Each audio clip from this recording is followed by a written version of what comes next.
Scene and dialogue in Chapter 3. In Chapter 3, Deep Sleep of Poppy Playtime, the player, you, escapes Cat Nap's trash compactor and enters the ruined Playcare Dome. Here a ringing phone summons the player, and a childlike voice, calling itself Ollie, begins guiding them. Over the phone, Ollie first advises the player how to retrieve a battery and open a locked door. After the player reaches the wreck of the explosive train, Ollie reappears and speaks the notable line, "Ollie, we need you. You are our mission. Together we can save a lot of people, including you." This dialogue is scripted as a friendly encouragement. Ollie reminds the player that Poppy and he need help, saying she needs you. "We need you. You are our mission, then adds the line about saving people. The line "including you" makes clear that the player character themselves is also at risk, or part of this mission. Ollie continues to direct the player toward the Playcare area. Playcare is straight ahead.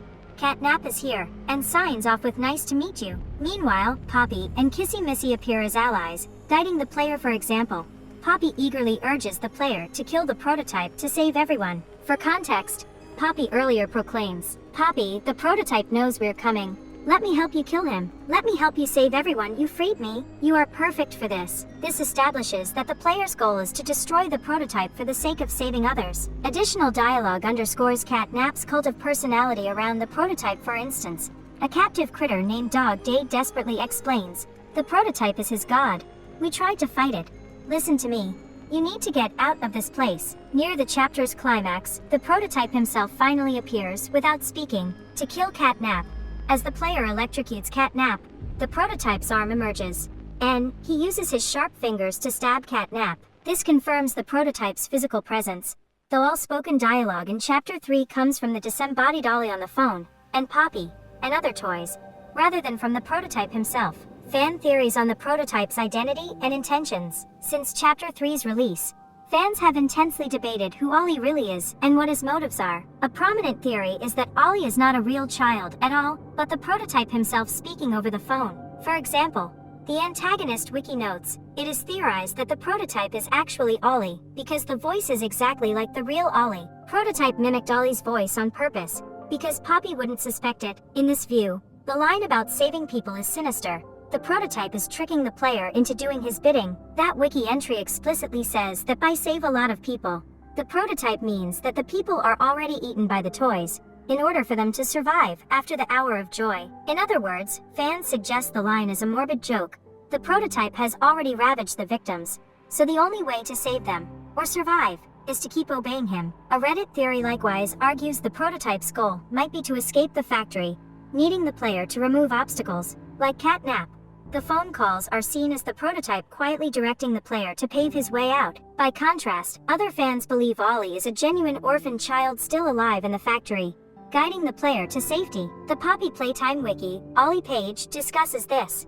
One explanation is that other kids like Ollie are alive in the factory, and want to get out, but can't. Ollie wants to save the toys, and the children, likely due to being raised by the toys, so that saving means freeing trapped souls. In this interpretation, the player's mission is genuinely benevolent, to help orphans and toys escape. Indeed, Chapter 4 later reveals Playcare had an on-site orphanage.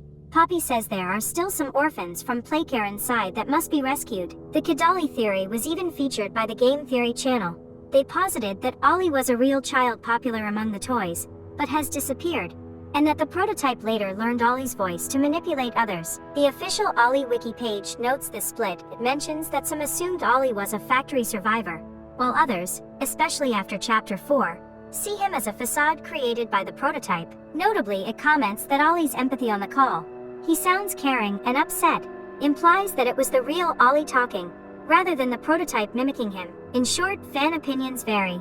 Some see the friendly guiding voice as a hopeful survivor, others as a dangerous trickster. I'll agree, however, that the line "save a lot of people, including you" is deeply suspicious if spoken by the prototype. Impersonation. Is Ollie the prototype? Interpretations of that line hinge on whether the prototype is impersonating Ollie. Chapter 3 itself leaves this ambiguous. However, Chapter 4 explicitly reveals that Ollie was a disguise.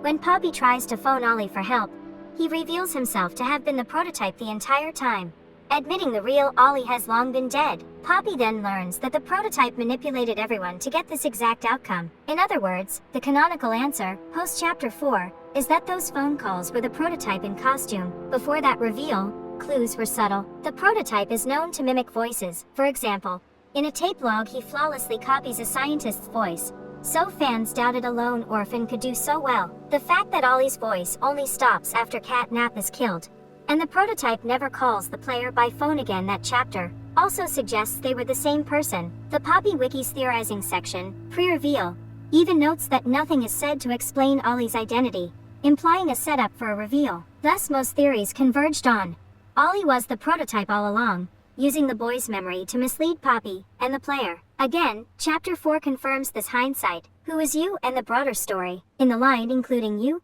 the you is clearly the player character, the on-screen protagonist. The voice frames the player as essential. You are our mission. Beyond that, we can save a lot of people's more cryptic. If taken at face value, it suggests there are others to rescue, perhaps other orphans, or friendly toys left behind. Indeed, the game's lore says Playcare was meant to house and educate Playtime Co.'s own orphan test subjects. Poppy later confirms that trapped orphans remain to be freed, so the idea of saving people could foreshadow that objective. On the other hand, if Ollie is the prototype, the phrase is likely propaganda. The antagonist wiki notes that there are no known human survivors in the factory after the hour of joy.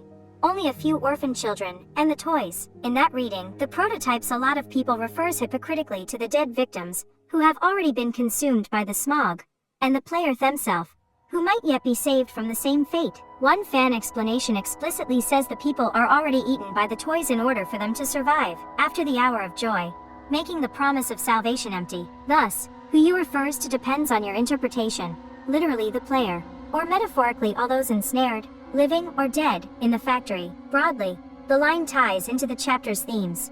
The player is being coaxed to continue fighting, or serving, under the banner of saving others. Poppy's own plea, "Let me help you save everyone," shows that killing the prototype is equated with salvation. If the prototype is behind the voice, he co-opts this noble language to hide his own agenda. Regardless, the immediate implication is that the player, and possibly other survivors, or innocent children, are in grave danger and in need of saving, a stark contrast to the comic innocence of that childlike pitch. Symbolism of saving people. The motif of saving people resonates strongly in Poppy Playtime's narrative. The factory's backstory reveals a twisted version of saving gone wrong. Originally, Playtime Co.'s founder built Playcare to care for abandoned children, believing smiles bring hope. Poppy, herself a former experiment, genuinely wants to stop further harm and rescue any remaining victims. When she frames the mission as saving everyone, it aligns with her compassionate goals. By contrast, the prototype's idea of saving is warped by vengeance. In lore, he hated the company for turning orphans into experiments, vowing to end their abuse. He even sacrificed himself to save the boy who became Catnap. From his perspective, eliminating the factory's survivors, toys, and staff alike is a form of brutal salvation. Thus, saving people in his mouth is a dark justification. He believes violent revolt saves children from cruelty, even if it creates new horrors. As one source describes, the prototype deeply cares about the children, yet leads a massacre, a twisted irony. Narratively, the repeated emphasis on saving highlights the story's moral confusion. The toys worship the prototype as a god. Catnap's shrine calls him a savior. Catnap believed 1006 saved this place, and denounced all who opposed him. Meanwhile, the phrase "including you" personalizes the mission, implicating the player in a larger sacrificial ritual or rescue operation. Whether literal or cynical, "we can save a lot of people" underscores the game's central question: who truly needs saving, and at what cost? The ambiguity invites the player to question the prototype's motives. Is this a genuine plea for deliverance, or a Faustian lure? Fans and developers alike point out that this line crystallizes the prototype's duplicity, making it one of the chapter's most telling moments.